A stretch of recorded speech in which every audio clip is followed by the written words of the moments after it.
د سخت یری او د خطرې په موقع باندې کم کلمات ویل پکار دي. هغه کلمات چې نبی علیه السلام مبارک یو صحابي ته وښوده او د صحابو په واسطه باندې امت ته د هغې تعلیم ورکړه. که د سخت یری او د خطرې په موقع باندې څوک دا کلمات وایي نو الله به دې سره یره ختموي او هغه د کوم څیز نه چې یره ده نو هغه څیز به الله دفع کوي، هغه څیز به الله مغلوبه کوي او تا ته به الله په هغې باندې څه درکوي؟ غلبه به درکوي.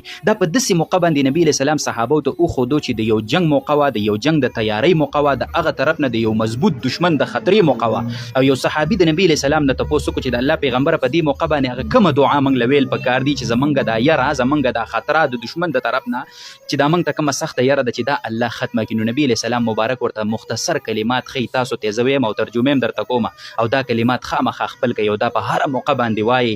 په سجدو کې هم ویلی شي، په نوافلو کې هم ویلی شي، داسې هم ویلی شي. 2 رکعته صلات حاجت نفل دي کول د دغه یرې او د خطرې د دفع کولو دپاره په هغې کې هم ویلی شي. خو سهار ماښام یې هم وایي او داسې په تسبو او د ذکر په طور یې هم ویلی شي. هغه بهترین کلمات دي هغه دا دي: اللهم استر عوراتنا وآمن روعاتنا.